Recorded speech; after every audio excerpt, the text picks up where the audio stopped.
গত 31শে আগস্ট দিবাগত রাতে রাজধানী ঢাকা থেকে গাবতলী থেকে একটি বাস পঞ্চগড় যাত্রাকালীন সময়ে রংপুরের পীরগঞ্জ এলাকায় ডাকাতের কবলে পড়ে। পরবর্তীতে ডাকাতরা বাসের চালককে নির্মমভাবে হত্যা করে এবং বাসের ভিতরে বিভিন্ন যাত্রীদের কাছ থেকে 12টি মোবাইল সহ বিভিন্ন অর্থ লুণ্ঠন করে। তারপর ডাকাতরা পালিয়ে যায়।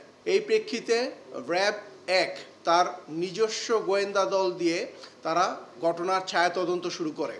পরবর্তীতে গতকালকে 4 সেপ্টেম্বর 2021 তারিখ র্যাব 1 এবং র্যাব 13-র একটি আভিযানিক দল রাজধানীর পার্শ্ববর্তী এলাকা আশুলিয়া এবং গাইবান্ধা হতে উক্ত ডাকাত দল চক্রের 6 জনকে গ্রেফতার করে। ওই ডাকাত দল চক্রের যে মূল হোতা নয়ন চন্দ্র রায় সহ বিভিন্ন ব্যক্তিদের বিভিন্ন স্থান থেকে গ্রেফতার করা হয়, উদ্ধার করা হয়।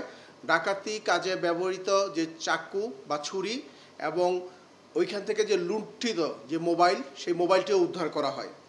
ধৃত ব্যক্তিরা প্রাথমিক জিজ্ঞাসাবাদে নিজেদের সম্পৃক্ততার কথা তারা জানায়। ঘটনাস্থল সম্পর্কে জিজ্ঞাসাবাদে জানা যায় যে গত 31 তারিখ হানিফ পরিবহনের যে গাড়িটি রাজধানীর গাবতলী থেকে তারা পঞ্চগড় যাচ্ছিল, সেই গাবতলী এলাকার সাভার থেকে প্রথমে যারা ডাকাতি কাজে অংশ নেয় তাদের মধ্যে 3 জন তারা প্রথমে রাজধানী গাবতলী থেকে উঠে, পরবর্তীতে বাকি আরও 3 জন তারা নবীনগর থেকে উঠে এবং এরা ওঠার পরে বাসটি যাত্রাপথে তারা পঞ্চগড় যাওয়ার পথে রংপুরের পলাশবাড়ি এলাকায় তারা যেটা বলছে যে পলাশবাড়ি গাইবান্ধা এলাকায় পৌঁছানোর পর প্রথমে লালু এবং নয়ন তারা ড্রাইভারকে গাড়িটি থামাতে বলে। পরবর্তীতে ড্রাইভার তাদেরকে সহযোগিতা না করলে প্রথমে লালু ড্রাইভারকে একটি ছুরি দিয়ে আঘাত করে।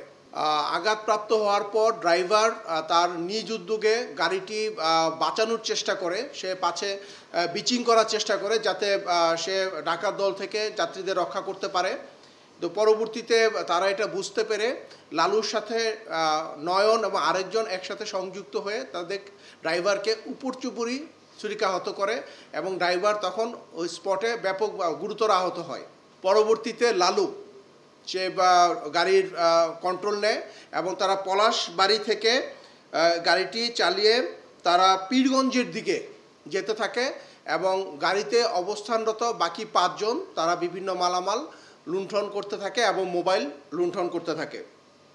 পরবর্তীতে এই গাড়িটি ষাটবাড়ি ভাবনা ফিলিং স্টেশন সেখান থেকে তারা ইউটার্ন করে আবার উল্টা ঘুরে তারা পলাশবাড়ির এখানে এসে গাড়িটি থামিয়ে দেয় এবং ডাকাতরা ঘটনাস্থল থেকে পালিয়ে যায়।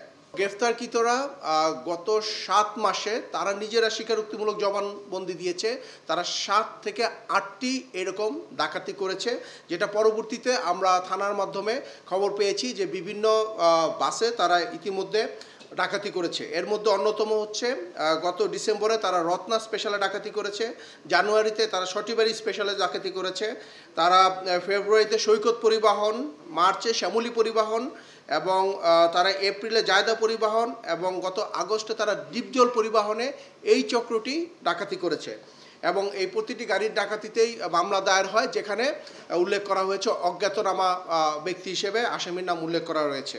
গ্রেফতারকৃত নয়ন এখানে মূল হোতা, তার পরিকল্পনা অনুযায়ী এবং তার নির্দেশনা অনুযায়ী এই সকল ডাকাতি সম্পন্ন করা হয়। গ্রেফতারকৃত চক্রটি মূলত উত্তরবঙ্গ কেন্দ্রিক ডাকাতি করে থাকে এবং তারা এখন পর্যন্ত আমরা যেটা পেয়েছি এই চক্রের সাথে আরও 10-15 জন রয়েছে যারা বিভিন্নভাবে ওয়াচম্যান বা বিভিন্ন স্পট এবং বিভিন্ন সময় অন্যান্য ডাকাতির সাথে তারা সম্পৃক্ত থাকে।